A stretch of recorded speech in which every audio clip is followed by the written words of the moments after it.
Hello बच्चों, कैसे हो? तो बच्चों आज हम पढ़ेंगे टॉपिक कौन सा पढ़ेंगे? विराम चिन्ह। पहले हमने करे प्रीवियस ईयर के क्वेश्चन। ठीक है, तो बच्चों आज हम पढ़ेंगे टॉपिक। तो विराम चिन्ह का अर्थ क्या होता है? विराम चिन्ह का पहले शाब्दिक अर्थ होता है विश्राम या ठहराव।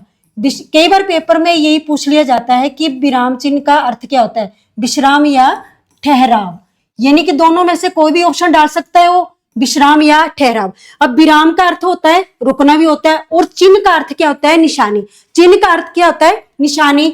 अर्थात रुकने की निशानी को क्या कहते हैं? विराम चिन्ह। ठीक है, तो विराम चिन्ह क्या होता है? यानी कि विराम चिन्ह का शाब्दिक अर्थ होता है विश्राम या ठहराव, यानी कि रुकना भी होता है। ठीक है, आगे हम पढ़ेंगे विराम चिन्ह के नाम और यहाँ पे चिन्ह क्या लगता है। यानी कि देखो बच्चों, जब हम कोई भी लेसन पढ़ते हैं, कोई भी कुछ भी पढ़ते हैं, तो आगे चिन्ह लगे होते हैं तो हम रुकते हैं। ऐसा तो नहीं है कि हमें लेसन शुरू स्टार्ट किया और एंड तक पढ़ते चले गए, रुकते नहीं है। तो उनको हम क्या बोलेंगे? चिन्ह। यानी कि पता होना चाहिए कि ये कौन सा चिन्ह है। ठीक है, अब हम पहले पढ़ेंगे पूर्ण विराम। तो पूर्ण विराम कैसे लगता है? देखो बच्चों, ये सभी को पता है कि पूर्ण विराम ऐसे लगता है, जैसे बाण लगा दिया उसको बोलते हैं पूर्ण विराम। आगे है अर्ध विराम और अल्प विराम। अब देखो ये दोनों है, यहां से क्वेश्चन पूछा जाता है या अर्ध विराम पूछा जाता है या अल्प विराम। यानी कि आपको पता, अगर आपने एक याद रख लिया तो आपको पजल नहीं होंगे। देखिए दोनों एक जैसे मिलते जुलते हैं। पहले हम करेंगे अर्ध विराम। अर्ध विराम ऐसे होगा और ऊपर क्या लगेगी? बिंदी लगेगी। अल्प विराम के ऊपर बिंदी नहीं लगेगी, ऐसे लगेगा। ये दोनों मिलते जुलते हैं। देखो यहां से क्वेश्चन पूछा जाता है। आगे है प्रश्नवाचक। प्रश्नवाचक इसको ऐसे लगता है, ये सभी को पता है कि कैसे लगता है, क्योंकि हम दूसरी से पढ़ते आ रहे हैं।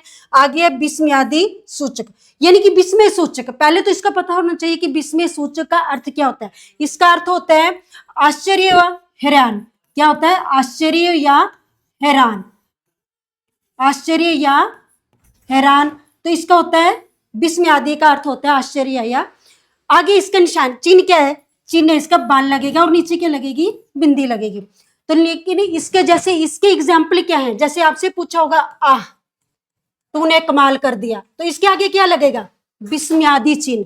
जैसे आपसे पूछेगा शी, यानी कि घृणा करेगा तो शी, तो इसके आगे क्या लगेगा? विराम चिन्ह। यानी हम करते हैं ना, जैसे हाँ शी कितनी गंदगी है, तो इसके आगे क्या लगेगा? विस्मयादि चिन्ह। क्या लगेगा? जैसे अफसोस लिखोगे, अफसोस, यानी कि अफसोस लिखोगे तो इसको बोलते हैं हम, इसके आगे भी क्या लगेगा? विस्मयादि चिन्ह। ठीक है, विस्मयादि चिन्ह आश्चर्य हैरानी, यानी कि हर्ष शोक घृणा का भाव प्रकट होता है। इससे क्या होता है? हर्ष शोक घृणा का भाव।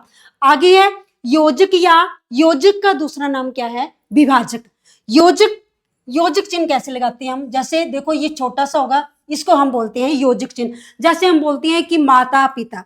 ठीक है, माता पिता, यानी कि हम लिखेंगे माता पिता, तो जैसे मिला के थोड़ी लिखेंगे, इसके बीच थोड़ा गैप देंगे, उसके बीच हम क्या लगाते हैं? योजक चिन्ह। क्या लगाते हैं? योजक चिन्ह। जैसे हम लिखेंगे लब कुछ, ठीक है, धरती आकाश, इन सब के बीच में क्या लगाते हैं हम? योजक चिन्ह, उसे हम बोलते हैं योजक चिन्ह। अब देखो आगे है निर्देशक चिन्ह। तो पहले निर्देशक चिन्ह का दूसरा नाम क्या है, ये पता होना चाहिए आपको। देखो एक बार पेपर में पूछा था कि निर्देशक चिन्ह का दूसरा नाम क्या है, तो दूसरा नाम क्या है इसका? डैश। दूसरा नाम है इसका डैश। अब योजक चिन्ह है जो निर्देशक चिन्ह से मिलता जुलता है। देखो जब जो थोड़ा सा बड़ा होगा उसे हम क्या बोलेंगे? निर्देशक चिन्ह। जो छोटा होगा उसे हम क्या बोलेंगे? योजक या विभाजक। आगे है उदाहरण चिन्ह। ठीक है, उदाहरण चिन्ह कैसे लिखते हैं हम? उदाहरण चिन्ह देखो लिखेंगे हम उदाहरण चिन्ह ऐसे, दोनों कोमा उल्टे होंगे। ये हो गया हमारा उदाहरण चिन्ह। उदाहरण चिन्ह का मिलते जुलते दूसरा है इक हरे चिन्ह। ठीक है, इक हरे चिन्ह, इक हरे चिन्ह। अब एक हरे चिन्ह कैसे होगा? उसको एक एक कोमा लगेगा, उसे हम बोलेंगे इक हरे चिन्ह। ठीक है, आगे पूछा है विवरण चिन्ह। तो विवरण चिन्ह कैसे लिखेंगे हम? ये देखो विवरण चिन्ह, इसे हम क्या बोलते हैं? और बीच में क्या लगेगा? ये डंडा लगता है योजक चिन्ह का, इसे हम बोलेंगे विवरण चिन्ह। आगे है कोष्ठक। अब ये पेपर में भी ये भी आता है कोष्ठक, तो कैसे लिखते हैं इसको? कोष्ठक चिन्ह। ये है हमारे कोष्ठक चिन्ह। देखो बच्चों ये चिन्ह है, ये याद नहीं कराए जाएंगे, ये आपको खुद पढ़ना पड़ेंगे। ठीक है, आगे देखो त्रुटि बोधक सूचक लिखा है। त्रुटि बोधक सूचक बोलते किसे हैं? पहले ये पता होना चाहिए कि त्रुटि बोधक का दूसरा नाम क्या है। दूसरा नाम है इसका हंस पद। क्या है? हंस पद। यानी कि त्रुटि बोधक बोलते हैं किसे, जब हम कोई अक्षर लिखते हैं, कोई मान लो कोई सुलेख लिख रहे हैं, कोई व्याख्या लिख रहे हैं, कुछ भी लिख रहे हैं, हमारे से कोई अक्षर छूट जाता है, अक्षर छूट जाता है, तब हम ऐसे लगाते हैं ना, ऐसे करके फिर लिख देते हैं उसको ऊपर, उसे हम क्या बोलते हैं, त्रुटि बोधक या अंशपद। चलते हैं हम आगे। आगे है लाघव या संक्षेपक, यानी कि लाघव का दूसरा नाम क्या है, संक्षेपक, यानी कि लाघव चिन्ह ये है हमारा, जैसे गोल बिंदु लगा दिया, इसे हम बोलते हैं लाघव चिन्ह। जैसे हम लिखते हैं पंडित जवाहरलाल नेहरू, जैसे पंडित हम लिखते हैं ऐसे करके और नीचे क्या लगा देते हैं, ये गोल बिंदु, तो उसे हम क्या बोलेंगे, लाघव या संक्षेपक चिन्ह। आगे है अपूर्ण विराम या उपविराम। अपूर्ण विराम का दूसरा नाम क्या है, उपविराम। तो इसका निशान चिन्ह क्या है, इसका देखो ये चिन्ह है, यानी कि बीच में जब योजक चिन्ह लगा दिया जाता है उसे हम क्या बोलते हैं, विवरण चिन्ह। अब आगे है रेखाखंड चिन्ह।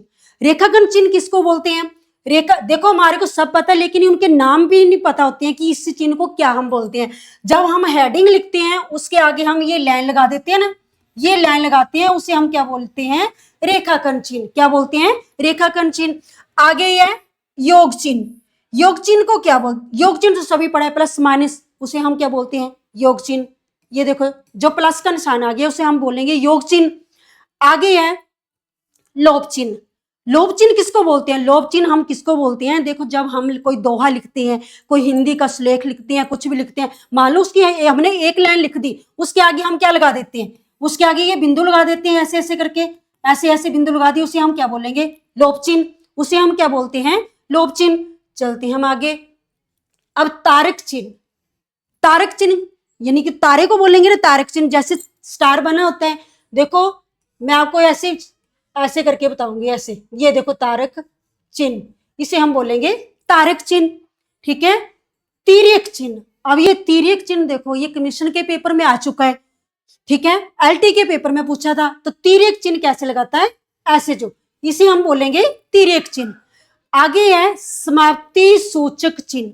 समाप्ति सूचक चिन्ह किसे बोलते हैं, समाप्ति सूचक चिन्ह बोलते हैं, जैसे देखो ये लगा होगा आगे गोल बिंदु और ऐसे, और आगे कोमा लगेगा, इसे हम बोलेंगे समाप्ति सूचक चिन्ह। पुनरुक्ति सूचक, देखो समाप्ति सूचक हमने पढ़ा है, समाप्ति सूचक। आगे हम पढ़ेंगे पुनरुक्ति सूचक। पुनरुक्ति सूचक में क्या आता है, देखो दो कोमा आते हैं, वो दोनों कोमा कैसे होंगे, ऊपर को। हमने ऊपर पढ़ा उदाहरण चिन्ह, ऊपर क्या पढ़ा हमने, उदाहरण चिन्ह। उदाहरण चिन्ह के कैसे लगते हैं, उदाहरण चिन्ह के लगते हैं दोनों ऐसे।